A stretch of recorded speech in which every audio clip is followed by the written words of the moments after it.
USA showed the world that America is serious about cricket on Saturday when Aaron Jones took over. And tonight we're going to preview USA's next big game against Pakistan. And Aaman and I are going to let Aatif Nawaz take the role of Aaron Jones when we preview the big game.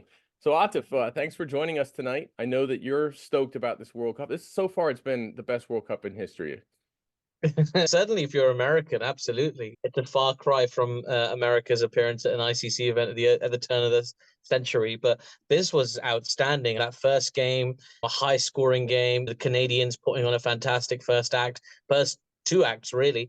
But it was just that last third of the game where sort of Aaron Jones became a superstar, and it was so thrilling to watch him get those runs as well. Like, you just willing every six to happen, and it did. And I was just so happy for him. I noticed his Instagram following went up from 1,500 to like more than 15,000 almost overnight. So it's really nice when you see something good happen, like good things happen to good people. So I was really happy for him. And okay, we're gonna have to start taking Team USA seriously now. Yeah, no doubt. And Aaron already. You know him from John Boy's Ball and Play League, which you did last season in 2023. So you're already very aware of him and his big, bright eyes. He was I gotta tell absolutely you, man, spectacular. I'm so grateful that I met Aaron at Ball and Play a couple of years ago because, like, we've been doing at the BBC, we do millions of previews, right, for the World Cup, preview for the World Cup, preview for the World Cup. People don't know a ton about Team USA. People do bring up just Karan Singh and his six sixes against Namibia, but of course he's not in the squad. So who else are we looking at? And Aaron Jones, because I played with him, because he was so charming, because he was a really lovely guy, and I always remember his stories about Jofra and all that kind of stuff. I'm always every podcast I dropped his name. I was like, I'm looking forward to seeing what Aaron Jones is going to do. The USA have some exciting players. Aaron Jones, number one, like this Aaron Jones guy, and he's got some big hits in him. And I'm just really glad I did that because right now I look like a genius.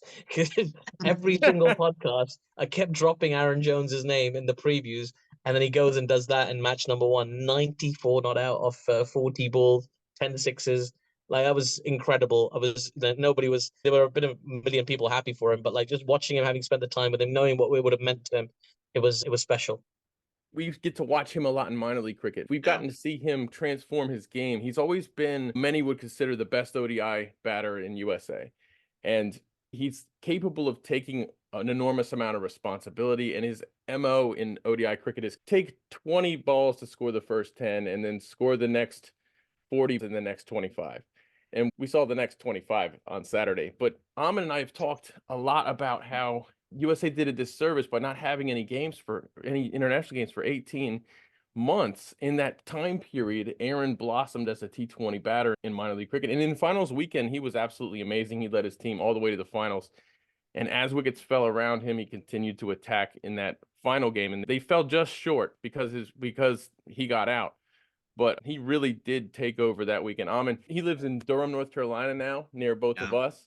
We talked about it after, like right after the game. Me and you hopped on a call, but he's a fantastic person, as you said, Atif. It's easy to root for Aaron. He's so joyous, and then you see that come to life when he's in full flow batting. He's just celebrating after every shot. I think the broadcast seemed to love it once they picked up on that he's going to do this after every shot. And we've seen it so many times that you talk about it. Finals weekend, he did the same thing. He would pull one over mid wicket, hands straight up. If whoever was batting alongside him, Jamar Hamilton was doing it, his hands are straight up. He's pumping up and down. You can hear him over the stump mic. He's terrific. And like you said, Atif, to see something so good happen to someone so good, that's what it's all about. It was the sweet vindication as well, because you both know this better than anybody, that he was criminally underused during Major League Cricket because there's all these like superstars, and the Seattle Orcas, they had quite an attractive team anyway. So it's very easy to take your homegrown talent, as it were, for granted.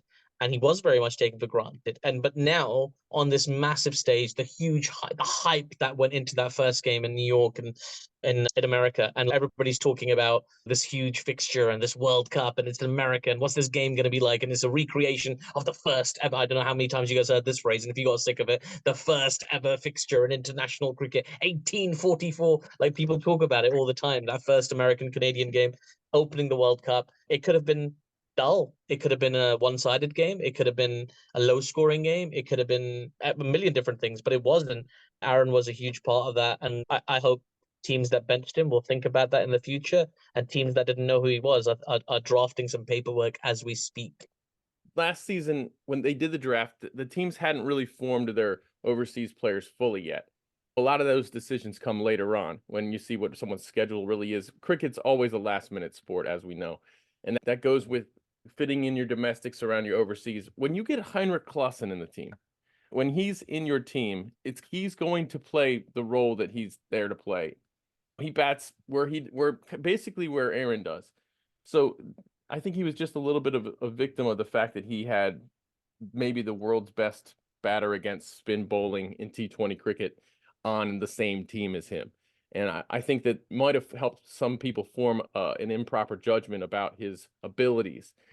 In cricket, you always play the role that your team that you're on at the moment needs you to play. And sometimes you can be the third best player in your country and be on the bench because there's all three of the best players in your country do exactly the same role that you do. And I think that's Well, kind of what you say that, Nate. You say that, but Heinrich Klaassen got 19 of 22 against Sri Lanka. That's a strike rate of 86.36. Aaron Jones got 94 not out of 40 balls. That's a 200.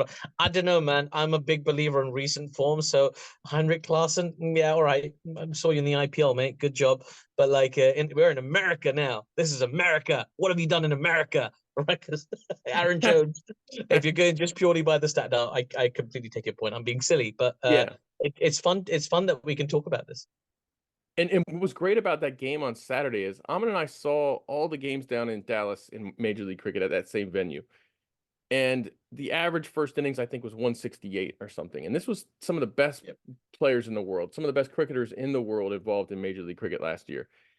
And you saw the boundaries aren't exactly very long on the one side. So there are a lot of sixes that do leave the entire stadium when they're hit onto a mid wicket on that one side if you're batting from the south end. We didn't expect that from that game. So we thought early on it was, oh, wow, USA's getting pummeled here. Canada's batting. And it wasn't like USA was bowling badly. It just Canada was batting well. We saw Nicholas Curtin have the innings of his life. We've seen it in minor league cricket. He doesn't score a lot of boundaries in minor league cricket. He rotates strike really well, and he takes twos often, quite often, and he was hitting sixes pretty regularly. It was, oh my gosh, Canada's just beating the pants off us. But you got the idea that it was going to be a batting wicket. And that quick start by Canada, the Canada was asking questions early. They were threatening with the ball early on. The first two overs that Gordon bowled were phenomenal overs. And we were in that hole.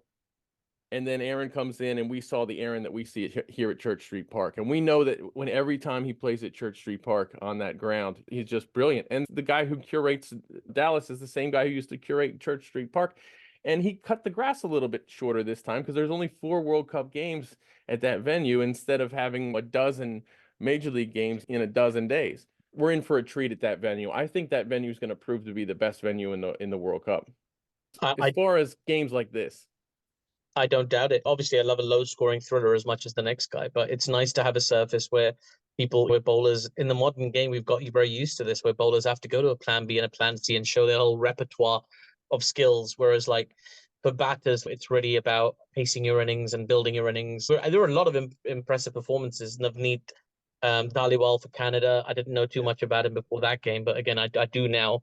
And Aaron Johnson didn't get a ton of runs, but he looked quite impressive for his 23. Played some glorious shots. And as you said, Nicholas Curtin, and then obviously, with America, with Andreas Gauss and Aaron Jones, like there were so many exciting performances in that game. Ali Khan had a really good game with the ball as well. I think a lot of people knew him already. But yeah, it was a perfect curtain raiser. You worry about the first game setting the wrong kind of tone. We saw it in the 50 over World Cup, where the first game set completely the wrong tone for the tournament. And it was a stop-start tournament. Any long tournament is going to feel a bit stop-start. But this felt like, okay, I'm just coming off the back of 10 Pakistan versus England games, and some of them were great, some of them not so much. And there was a lot of rain, so you're feeling there's a weird kind of malaise about the way you're feeling about cricket, and you think, oh god, I got 4 weeks of this. Is this going to be a hard slog? No, it's going to be a lot of fun. It was the perfect thing to energize you again and say, no, you got to watch this every single game. This is exciting. 2 games a day, sometimes 3. I'm in, and yeah, it was perfect. It was perfect in that way. And a lot of people don't realize this, but USA and Canada probably know each other better than any 2 teams in this tournament. The amount of games that they play against and with each other in minor league cricket, obviously internationally, But the domestic action that the two play, because the two nations are right next to each other, the games that they play together, they know each other so incredibly well. So you see decisions being made on matchup basis all the time. You didn't see Sora bowling much in the power play. You saw him bowl one over in the power play against Aaron Johnson, and that's because Aaron Johnson has whacked him pretty good. And it's that type of thing. They know each other so well. We're gonna only really see that type of game with those two teams. And this is why they need to play more international games together, because they're always phenomenal games. There's always something amazing that happens in these USA Canada games. I hope the rest of the world joins on the bandwagon and we can get that going. There's some people who are already jumping on the bandwagon. I heard Shaheen Afridi is saying bye-bye to the 100 this season and they're heading over to the Great White North, apparently, to play some cricket over there. So there's already little wins coming through for North America. But I don't know, man. What do you think? Do you think they can beat, like, it's all very well beating each other. Do you think they can beat anybody else? This is the big question. What do you think, Aaman? Are they gonna get any big scalps under there? Are they gonna take anyone out? They play Ireland in Fort Lauderdale, and the last time they did that, they were able to beat them there. But that's why we have you on, Aatif, because they play Pakistan next, right? We got June 6th, they play Pakistan, and you mentioned they've had Pakistan just had a bunch of games against England. Now gonna be playing in Dallas, a little bit different. Obviously, the conditions in Dallas, different opponent. I think it could be a good game. Now, I think if Pakistan's openers get going early, I think Rizwan and Ayub could really take the game away. But I think there's a real chance for something special to happen. I said this in a few previews. Again, the preview podcast. I'd expect the USA to take a game. This is before I saw them against Canada, by the way. I'd expect them to take Pakistan or India, or maybe even both, to the limit, if not completely, if not get over the line. I think it's a great chance for Team USA against Pakistan, who are very distracted with all the promotion for Sunday's game against India. Everybody's talking about this game like the USA game's a foregone conclusion. It isn't. I really hope they were paying attention to that USA Canada game, because they've got a serious challenge on their hands. They need to be on their A game to get over the line.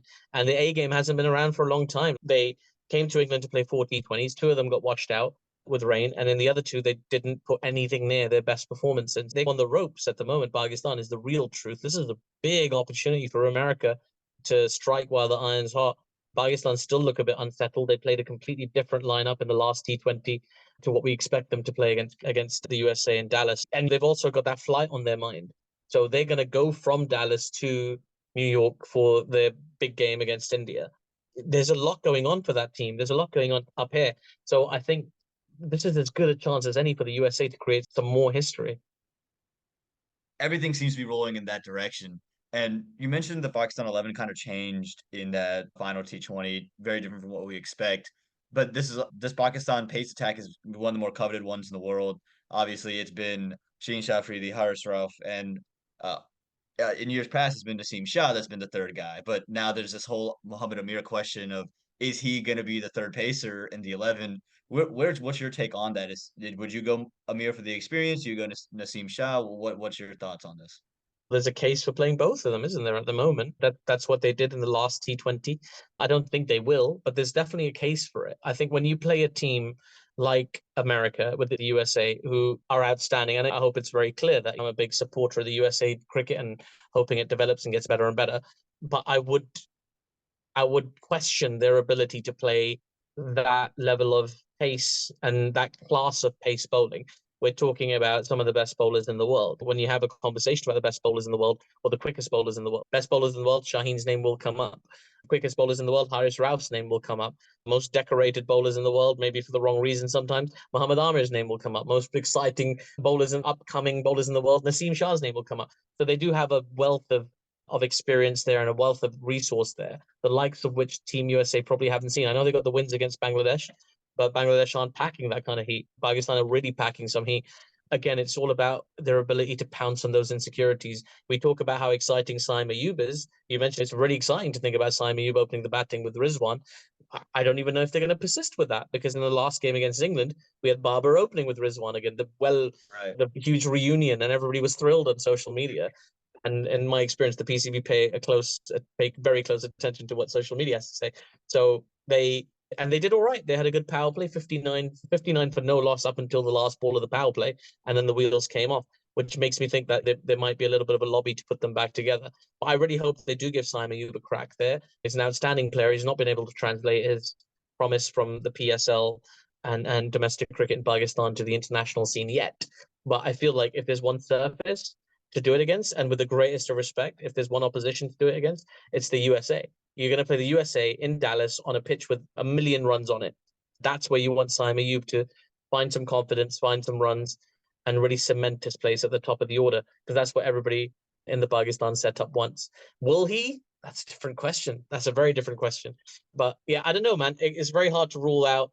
I'm so impressed with people like Ali Khan and Netra Valkar. Like they're just really, they do the business. I know Ali Khan was very expensive relatively in that game. He went for more than 10 and over, but at the same time, that he can swing the ball. He's got experience of playing at the top level. Corey Anderson hanging in the background, who's, you forget, you always think about Corey Anderson as a power hitter, but you forget he's very handy with the ball as well. He bowled what, 3 overs, one for 28, one for 29 against Canada. That's valuable stuff to be able to turn to if you're the captain of USA. So I'm not counting any chickens. Like for me, I would expect Pakistan to win that game. I think most of the world would expect Pakistan to win that game, but I wouldn't be surprised if they were pushed really close. And I want to see them pushed really close. If it was a tight game and there was an appetite for more USA versus Pakistan cricket, wouldn't that be wonderful? Wouldn't it be great to have the Pakistan team go to the USA for a 5-match series every now and again, or play some one-day cricket over there maybe as well, and get our boy Jaskaran back in the mix? It would be, wouldn't be the worst thing in the world. It wouldn't be the worst thing in the world with India either. India, the biggest commercial powerhouse in cricket, stars after stars, huge audience figures, sponsors, everything you want, right, from cricket. And now you organize a 5-match series between them and the USA, especially if people think it's going to be competitive. Like that's huge for not just USA cricket, but for spreading the good word, the gospel of cricket. Yeah, man, I wouldn't want to put my name on anything for this game. I expect them to win, but at the same time, I think it's going to be a lot closer than people think. The interesting thing is, you mentioned Corey Anderson. Going into the Saturday game, we had a few questions, but I think Aaman and I had a good idea of what to expect from USA after watching 7 games recently between Canada and Bangladesh, between USA and Canada and Bangladesh. We've seen a lot of them in minor league and major league cricket. We've seen that ground. We thought we knew what we were going to expect. And then Saturday's game came along. And it's almost created more questions for me in some ways, because I didn't expect it to be that much of a batting wicket, and it really was, and it was exciting. So we had a lot of rain before it, a lot of rain after it, and we've had a lot of rain down there in Dallas ever since. A lot of things are underwater. Dave Agnew and his crew are the best that you can imagine at this particular thing, popping up for events and then maintaining a ground like Dallas like they have. It's immaculate. It's incredible. They should win whatever the most prestigious award is for groundskeepers. And okay, after all that rain, is it going to play exactly the same way? It's a morning game now. It's not an evening game.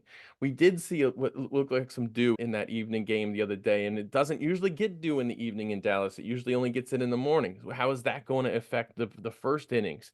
If you win the toss, what do? Do you bat first? There's so many unknowns. I don't know. I don't think we've seen a 10:30 a.m. game down there yet in June.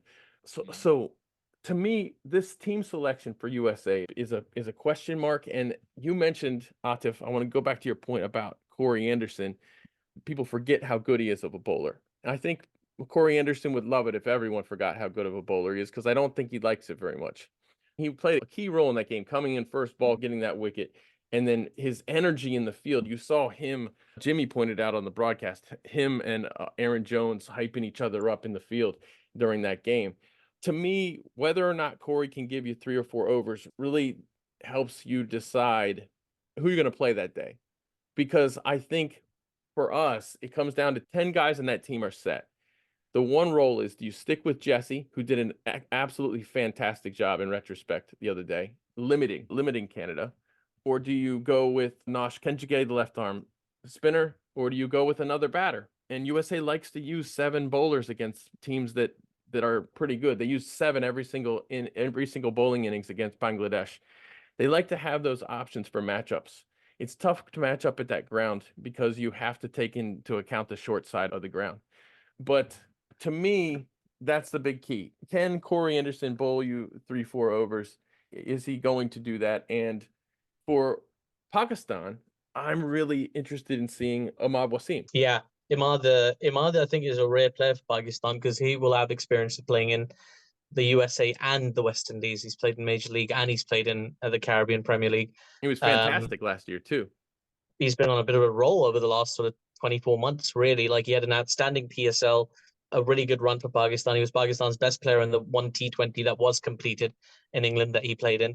Imad is right now coming up trumps, and there was chat about him and some discord between him and Babar Azam. It feels like they've buried that and like they're buddies again, and that's good for Pakistan. Like, he gives you so many options. He can open the bowling for you alongside Shaheen Afridi. He can come in the middle overs. He'll always be the most economical, so hard to get away.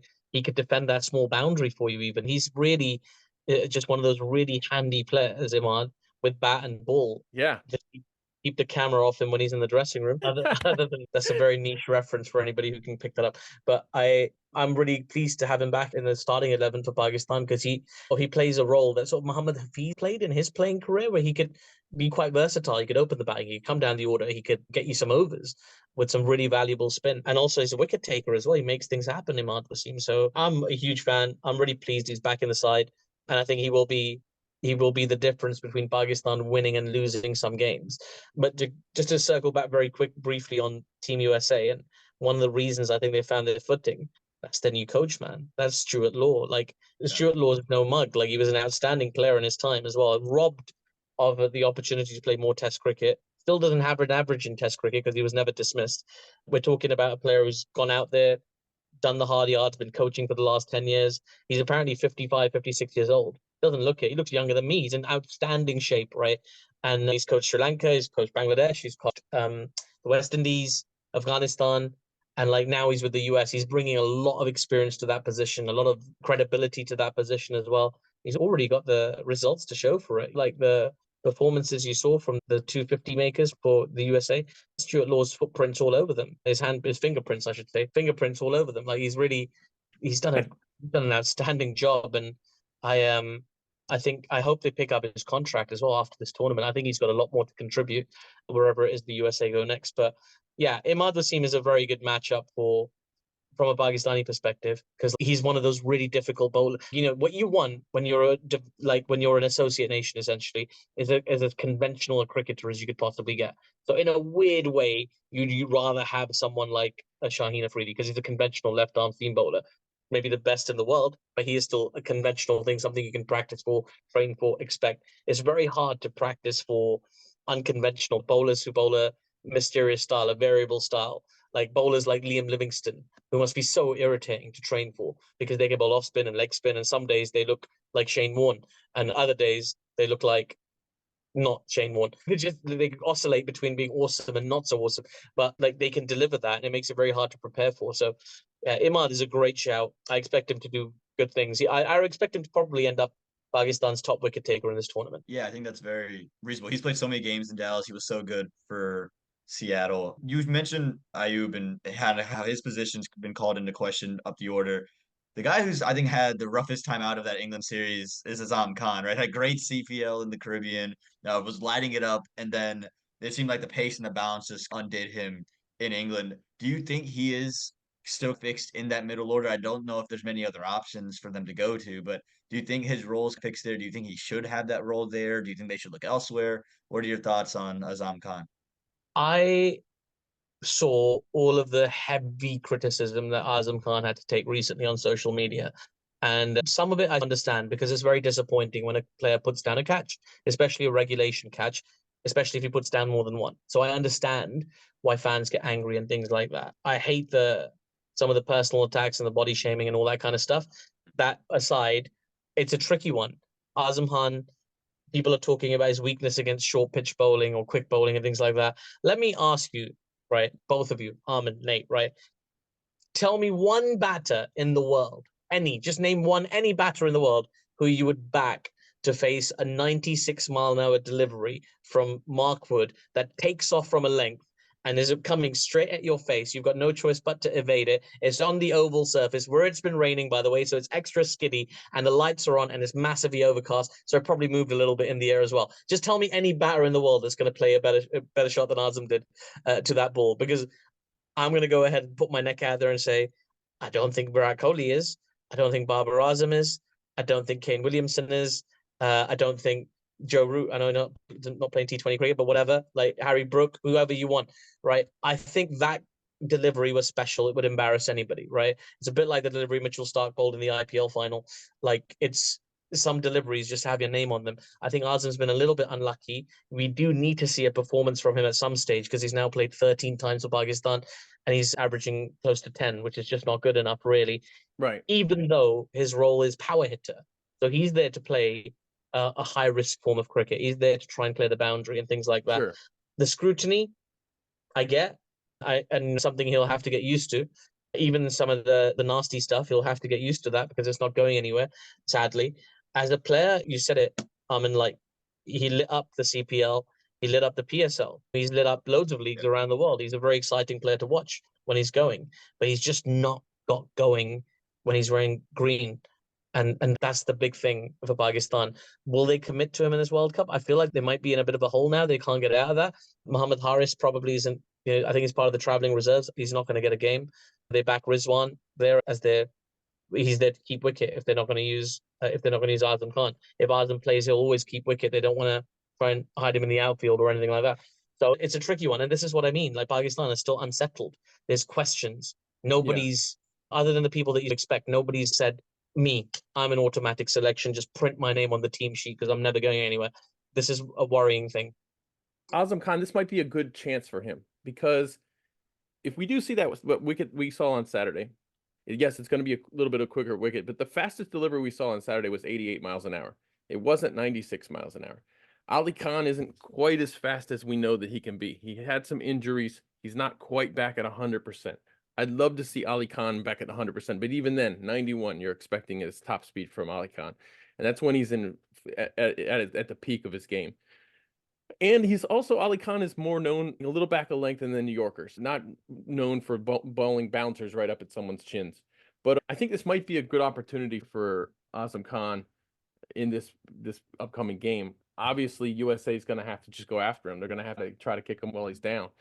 But yeah, I don't know anybody who's hitting it. I'm going to say the little master could probably have hit that ball because it would have been a foot and a half over his head, so he probably would have just missed it. Those were the thoughts of Crick Fan USA. You can add him and not Aaman or myself on social media. Yes, please. Hey, I'm talking about the little master here. I'm praising him. I'm trying to get more followers this way. This was don't tell me it backfired.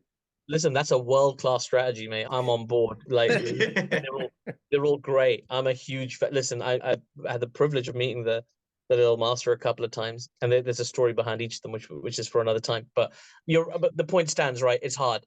It's really hard. Yeah. To play that ball. He's a little bit unlucky. Like, when Pakistan play on better surfaces, you get your top 3 or 4. You got Babar, Saim, Fakhar Zaman, and Rizwan. They're probably going to dominate most of the deliveries that are going to come in because if it's a good surface, they're very good players. They'll probably bat through that, right? So if you're like a number 5, number 6, what have you, Shadab will probably come in at 5 and then he'll come in at 6 unless they do some changing around. You're not going to get to face a ton of deliveries. The only time you get to face a ton of deliveries are when things are hard, when conditions are difficult, right? So it's a difficult position. You could make the argument that's the job, and that's what you got to find a way to flourish in that position. That's what Pakistan need him to do. But I have a lot of goodwill towards Azam still. I think he's got something to contribute down the line. It's very hard to defend his recent performances, but I feel like there's a big one coming. I hope there is anyway. And like you said before, you're not looking for him to score 50s for you. You're looking for him to, if he's averaging 18 right now with a strike rate of 145, he's a plus to the team. Because of all the other batters you have around that team that can take responsibility that needs to be taken. He's not there for that role. He's there to smash the ball and if he gets out, but go out there with intent and confidence and just hit the ball. And obviously not doing that right now, scored only at a rate of 75 against England in those. It was just 2 games. So it's tough to say. But yeah, I love the idea that you said. Wouldn't it be great if we could see these USA and Pakistan have a little bit of a rivalry and play each other a lot? We'd love to see that. It'd be pretty awesome to get a full member over here pretty consistently. I remember when Ireland came here, it was a huge deal to get a full member over here. So I know if you get Pakistan coming in here regularly, India coming in here regularly, any of the full members wanting to come back to the USA pretty regularly, I think the whole USA community would just jump up. But if the USA can pull this off, Aatif, I tell you what, I think Dallas might erupt and be a cricket city. I know the Dallas Mavericks, literally their NBA franchise has their game 1 of the NBA Finals that night. but I don't think anyone will care if we beat Pakistan there. That might be a side note to what happens over there. The I NBA said it finals will be a after side note. Huh? I said it after the first game. I said if the two most exciting letters in the English language, if you're two most exciting words in the English language, if you're American, are Aaron Jones. If that ain't gonna get America excited about cricket, nothing is, right? Yeah.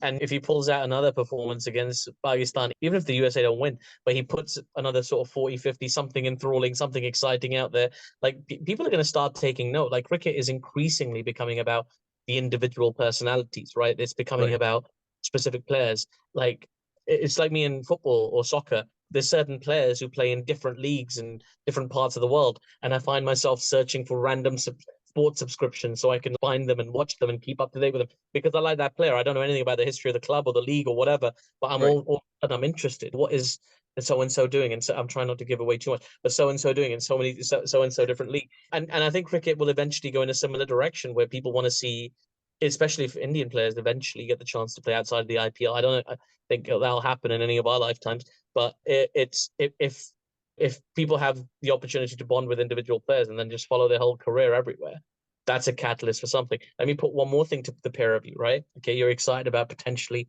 Pakistan coming over, these four members coming over to the USA. How about the USA go to Pakistan? Yeah, I'm up I'm a for it. fan. And not just USA, but Nepal, an incredible fan base there. I think the associates are going to show the world that they're good, that they have good quality, that they can beat teams. I'm ready to see who's going to be the big upset who's going to be the big upsets this World Cup, because I think there will be a couple of them. But I want to come up with a really funny scenario. There's a lot of media attention to the MLC in cricket media in the UK. There's a lot of fear of taking players from the UK into Major League Cricket. And of course, now I guess maybe they'll start worrying about GT20 also. With that fear, what if Aaron Jones is not on a major league team right now?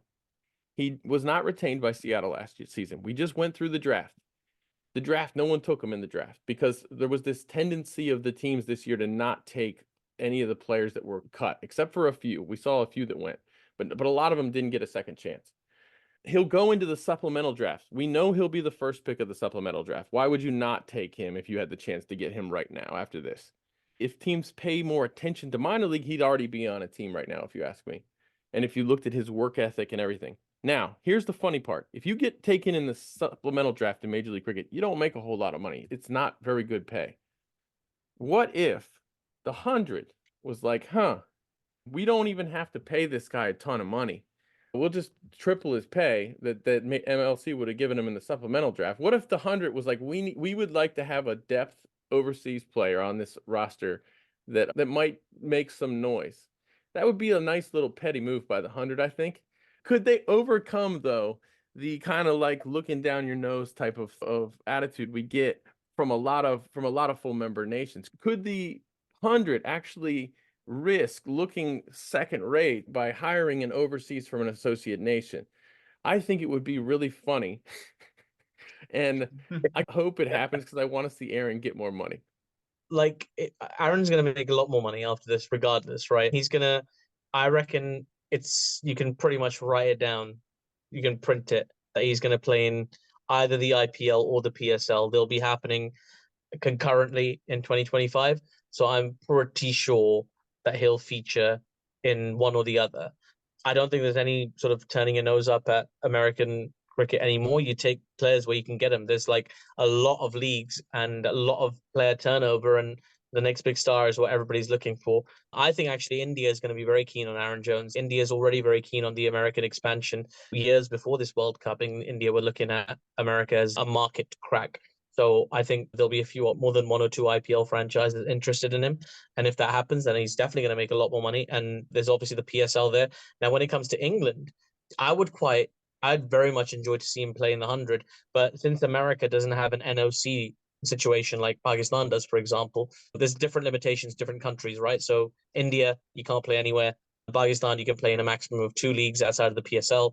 But USA, fill your boots, right? Go play wherever you want. So I would love to see him do a little circuit, come and play in England, come play the Blast. Don't just play the 100, come play the Blast. Right, either You'll get more one. you'll get more games in the Blast as well. A Right. lot of great experience here as well. Get to play in different conditions, different around different players. There's a huge West Indian contingent here as well, so there'll be a lot of players that he's known, players that he's friends with. Jofra Archer, his best friend, lives here. That's got to be some kind of incentive. I would love to see Aaron come over here and play. I think he'd do pretty well as well. I think particularly in those short competition, it'll be a great thing for his development and ultimately USA cricket's development, because you now have a use case of one of your players transcending that good in the USA type thing. He can go to England, go to Pakistan, go to India, and show his worth there. I really hope that happens. I think it'll be great. I don't think it'll be a turning a nose down type thing as well. Nowadays, you got to pick players from wherever you can get them, whoever will commit to you and give you that full cycle. He's in great shape, doesn't get injured, has a great work ethic, isn't a diva. Like he's just, and I can see him fitting into any sort of dressing room in England, Pakistan, or India, or Australia, by the way. There's the big bash out there as well. There's the SA20, there's the ILT20. There's millions of leagues to go and play in. I think he will have underachieved if he didn't manage to get into one of the big ones. But yeah, man, sign me up. I'm on board the Aaron Jones train. And if he comes out there, you can get him on Cricket Districts. You can interview him on Cricket Districts. And there you go. There's the hat right there. And I've seen some of your stuff there. It's great that you guys have hooked up with them. Of course, we saw Cricket Districts in the John Boy Ball and Play League this season. They were fantastic. They were so much fun. This the second time I've been around them. I was around them at the draft. Aaman and I were around them at the Major League Cricket draft. It was fun spending time with them. They're shockingly good at what they do. They're incredible at what they do. Yeah, Jack, Jake, and Toby were just absolute legends, the three of them, and they love cricket. And like at the very core of it is that they love county cricket in England. Everybody loves the glitzy and the glamoury stuff, but there's a rich tradition of county cricket in England that goes back almost as far as the USA Canada game in 1844. So it's a long tradition. It's really nice to be around people who like that much cricket, who have that kind of energy for the game. Theirs is a WhatsApp or a phone call I take straight away, and then nice bit of merch that they hooked me up with, which I believe is available on cricketdistrict.com. So yeah, it's for sure. And they had a great experience out at Ball and Play. I think that's a vastly underrated part of getting people excited about this World Cup. Like Ball and Play it was so much fun. I know a lot of people in England who messaged me. They were like, "Oh my God, you got to play in this. This looks so much cool. What's the story? Explain this to me. What's going on? Why are you playing with baseball bats?" There were so many questions. The flip of that is there's people in America thinking, "Why are you getting more than one run for hitting the wall or whatever?" I think it was a great thing. I've always enjoyed John Boy's work on cricket and his breakdowns and things like that. And his appearance on the broadcast was wonderful. It was just so lovely to hear his voice, and it would be a familiar voice to USA cricket fans, but also actually to diaspora cricket fans, because that social media content, it travels, and there's people in Bangladesh watching it, there's people in Sri Lanka watching it, there's people who know who he is, and we're excited that cricket's moving with the times and it's engaging with like very influential influences, if that's a way to say it. But yeah, very excited to have John Boy there. And Ball and Play was a lot of fun. I hit some big hits. I don't know if you saw Eamon. I played a few nice shots myself, got a few away. I did. I remember. They're the only ones I posted on my Instagram, just the two that I got away. Might have faced a couple of other balls, doesn't matter what happened. But yeah. Short memory. It was great fun. It was just it's so much fun. And that's what cricket is supposed to be. It's supposed to be fun. Right? It's supposed to be a fun thing. And that's why we want to share it with the world. By the time the 2028 Olympics rolls around, it's as American as apple pie. Oh, absolutely. And this World Cup, we've been looking forward to it because it's so big. It's the biggest one that there's been as far as the amount of teams involved, all these associate teams involved. But I'm already having more fun watching it and talking about it, and just having anything to do with it at all. Making our show, we did our post game the other day. I'm already having more fun than I thought it would. It's an optimistic time. I think it's a time to celebrate things, all the great things about cricket, the county cricket. It's a time to celebrate that. It's a time to talk about minor league cricket, because when you get a chance to talk to media, I've had a couple of media reach out to me asking me questions about things, and I'm like, hey, yeah, minor league cricket is the reason why we did what we did on Saturday. Yeah, because that gave us the platform to get that experience to be that good all of a sudden. It's a great opportunity to talk about all of the best things of the sport. And that's something that I think we have to always remember is, yes, I wish I was in Dallas watching the game on Saturday. I had serious FOMO that I wasn't there. But I will be down in Florida with Aaman. But at the same time, like, it's a great opportunity to talk about all of these important things, the really important foundational things in cricket that prop this thing up. Without a shadow of a doubt. Like this is, it feels more like a World Cup, right? 20 teams. It feels a lot of different parts of the world being represented and represented in a really credible way. Like people had to come through qualifiers to get here. It's the first one. There were fears about quality and one-sided games and things like that. And I'm sure there will be some one-sided games. I'm Of sure there'll be course. some one-sided games involving full members as well. It's just the way it is. But it's very important for cricket to grow beyond the 12 principal countries that play it. It's very important to do everything that cricket possibly can to extend itself to different markets. And this year the focus is North America and things like that. I want to see more of a focus in the Far East. I know there's some great people working in cricket Japan, cricket in China, like Thailand. Obviously, they've already tasted World Cup action through the women's team. I'd love to see it just continue to grow and be accessible. And like, it would be really cool to travel to places. I like to get around a little bit, but it'd be really cool to travel everywhere and people just know what you're talking about when you say, "Oh yeah, I'm a cricket commentator," and they're like, "You commentate it? You talk about that American mobile phone network?" No, that's not what I mean. That's not what I mean at all. Like it's great, man. I think this is really exciting, and I'm excited for that game. I'm more excited for USA versus Pakistan than I thought I would be. I'm going to be on commentary for it. So if you're in the UK, you can listen to that on BBC Test Match Special, or actually you can listen to it on the ICC app. So now we're officially on the ICC app. So the ICC app is the English language commentary option. If you want to listen to yours truly commentate on that, that'll be very exciting. I'll call it right down the middle. I'm going to be mining both of you for some fancy tidbits about Team USA, things to throw in on commentary, just to make sure everybody's getting lots of detail. But yeah, it'll be great, and I hope it's the first of many USA versus Pakistan fixtures in the future. Yeah, definitely. Aman, do you have a prediction for this game? What's your prediction? Nate, don't do this to me, man. I want to go with my heart, but it's hard. Go It's with hard your to trust it. I think if the USA can bat first, I think it gives us the best shot to win. So if we win the toss and we're able to bat first, I think that not having the pressure of the runs on the board from Pakistan could just let our openers maybe settle in, give our top three some time, and then let the likes of Aaron Jones, Corey Anderson, Harmeet Singh tee off, try to set a total, and then hopefully the bowlers can get it done in the back end. I think when we bowl, we got to take wickets early. That's always important. I don't think we've done enough of that in our last 8 now T20s. I don't think we've had a power play yet where we've taken 3 wickets in the last 8 games. And I think that we're going to need to take 2 against Pakistan. I think it's pretty safe that if you take 2 wickets in the power play, you've done a good job and you've set yourself up to battle the rest of the innings.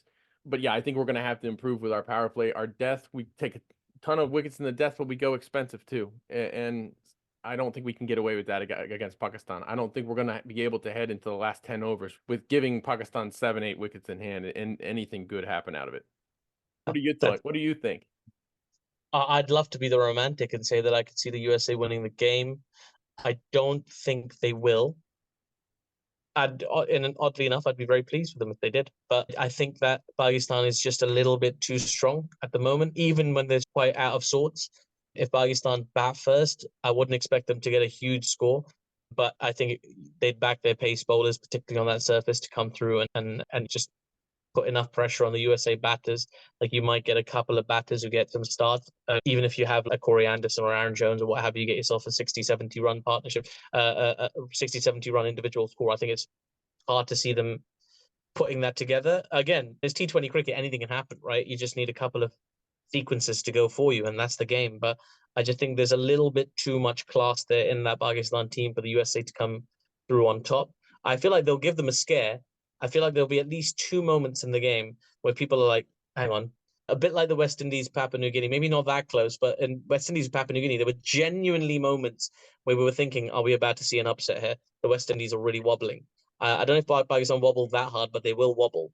And yeah, the USA will have one of those matches where the captain can go out and with complete sincerity in the post-match interview say, we can take the positives from that match. Yeah, I reckon Pakistan will win it, whether they bat first or have to chase. Oddly enough, I think chasing could work to the USA's advantage. Yeah, I agree with Aaman. I think chasing for Pakistan could work to the USA's advantage. They could have build a little bit of scoreboard pressure or just have a sequence. We have talked about that batting lineup being unsettled. The bowlers, I think they work better when things are more defined for them, when they know that this is the score we have to defend. But they did just lose a game to Ireland, by the way. That wasn't a long time ago. That was less than a month true. ago. Yeah. They dropped a game to Ireland, so it's not. It wouldn't be beyond the realms of possibility. I think you'll get shorter odds on America beating Pakistan than you will on America beating India, but not by much. Yeah, we did see some confidence going into that win from Paul Sterling. He seemed confident that they were going to beat Pakistan at least once in that series, and they did. So I think USA is going to have that same confidence. We're the home team. We know the ground. Not all of them do. Unfortunately, Wasim does. But at the same time, Wasim is, I think, USA, the one big strength that they have, the one possible antidote that they have against Wasim is the amount of left-handed batters that they have in this batting order. And I think that's going to help them with this particular game a little bit. Obviously, with Pakistan, I think if we played them 3 times, it would help us the first time, and it wouldn't do a single thing the next two games. Fortunately for us, we're playing them 1 time. My prediction is that Pakistan's gonna drop Corey Anderson on 3 from 5 balls, and then Corey Anderson's gonna score 90. That's my prediction. I love it. I really like it. You wanted to hear like an out there prediction? Okay, fair enough. Zaman to get 100. There you go. That's fine. If Pakistan bat first, if Pakistan bowl first, 5-wicket haul for Imad Wasim. Ooh. If Nash Kenjige comes into the side, he's taking a 5-er. You think so? You think Nosh is taking 5? Yeah, if he comes in the side, the left arm center is going to do it. I think Ahmad Wasim is our He's kind of Pakistan's Harmeet Singh. I think Ahmad Wasim is Pakistan's Harmeet Singh. That's how good he is. He's almost as good as Harmeet Singh. So that's outstanding. I love that. That's the most American possible perspective you could take on it. I like it. We're getting into the nitty gritty now. Like this is the only place in the world where someone's gonna say Imad Wasim is basically Pakistan's Harmeet Singh. Like it's basically a Pakistani version of a Harmeet Singh, like Harmeet Singh of Wish.com. Like Harmeet Singh's great, and I think it'll be a good game. I think there'll be some surprises. I think there'll be moments where USA players do catch people's eyes, and I hope they do. What I really want to see is people in the Pakistan setup thinking, okay, we need to get some of these names into the PSL draft. Let's try and pinch this talent before India does. I'd love to see them think that way. We've already seen Ali Khan. We've already seen Ali Khan in PSL, but we could talk right up to the start of the game, I'm sure, at least. But I gotta have to edit this and get it out, and I can't wait to watch this game. Aatif, you're gonna have to sneak me some pirate links or something so that I can listen to your commentary. Well, this is the beautiful thing. I don't have to give you a pirate link. You can listen to it on the ICC app for by legal means, which is wonderful, isn't it? I'll make sure I tweet out a link before the game. Do that. That sounds excellent. And let me know if you want to do any spaces on X, formerly known as Twitter. Almost certainly not. I've left the space days behind. That's how we met, but yeah, and that's probably the only good thing that's ever come out of spaces for me is meeting you, Nate. And I think I'll quit while I'm ahead and let the others take over and find their Nate. But yeah, listen, chaps, this has been a pleasure as always. And let me just say, while I've got you both, that you guys do some fine work, particularly covering minor league, also during Major League Cricket. Like you guys are putting out some awesome content, and it's really cool. This is what I want. Like you two are exactly what I want from Americans in general. Like cricket that obsessively. That's my kind of people, man. That's what I'm doing over here, and you guys are doing it over there, where it's probably harder, owing to a million different factors. But keep flying the flag, boys.